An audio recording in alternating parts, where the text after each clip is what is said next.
முதல்வர் அவர்கள் கூறிய கருத்துக்கு அன்புமணி ராமதாஸ் அவர்கள் ஒரு காட்டமான விமர்சனத்தையும் முன்வைத்திருந்தார். என்ன சொல்கிறார் அப்படின்னா, 2006 எங்களுடைய தயவில் தான் நீங்கள் ஆட்சியில் இருந்தீங்க அப்படிங்கிறத மறந்துடக்கூடாது.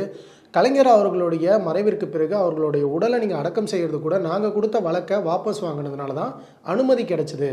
அதே போல் அவருடைய வயதிற்கு மரியாதை கொடுத்து பேசுங்க, உங்களுடைய முதல்வர் பதவிக்கு இது அழகில்லை அப்படிங்கிற மாதிரி விமர்சனங்களை முன்வைக்கிறாரு. 2006 நடந்தது உண்மைதான், அவங்க கேஸை வாபஸ் வாங்கினால தான் கிடைச்சுங்கிற உண்மை தான், எல்லாமே உண்மை தான். அதில் நான் ஏற்கனவே சொல்லும்போது அவர் சொன்னது தான் நான் சொல்கிறேன், நான் சொன்னது தான் அவர் சொல்கிறார். அந்த வயது முதிர்ச்சி அனுபவத்துக்கு நம்ம அந்த வார்த்தையை பயன்படுத்திக்கணும், அவ்வளோ. அந்த வார்த்தையில் ஒரு பெரிய குற்றமாக பிழையான்னு அது இல்லை.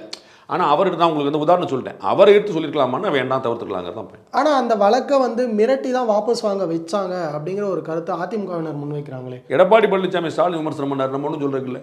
உங்களுக்கு புரியுங்களா? உதயநிதி ஸ்டாலின் எடப்பாடி பழனிசாமி விமர்சனம் பண்ணுறாரு. அப்போ கண்டெம்பரரி பாலிடிக்ஸில் நீங்கள் 4 பேசிக்கோங்க. ஆனால் இவங்களுக்குன்னு ஒரு மெச்சூர்டு லெவல் இருக்குல்ல. அப்போ திரு பண்டூட்டி ராமச்சந்திரன் இருக்கிறார்.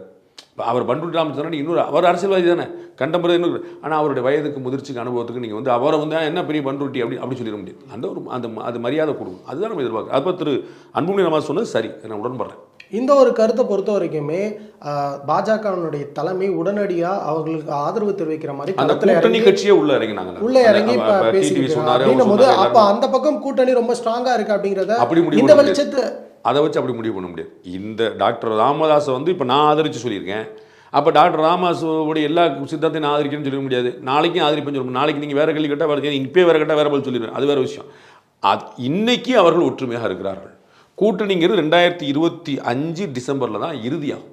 அது வரைக்கும் யாருனாலும் எங்கனாலும் போல அதில் குழப்பம் இல்லை. இப்போ திமுக கூட பாமக கூட்டணி சேராதுன்னு வேணால் முடிவு வரலாம். உங்களுக்கு புரியுங்களா? சார் இப்படி சண்டையாக போச்சு, அப்போ திமுகவோட பாமக சேருமானா?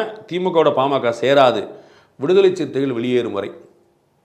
விடுதலை சிறுத்தைகள் வெளியேறினால் அதுவும் நடக்கலாம். KBG Trips. Think holidays. Think KBG Trips. For bookings and inquiries, WhatsApp 9629 911889.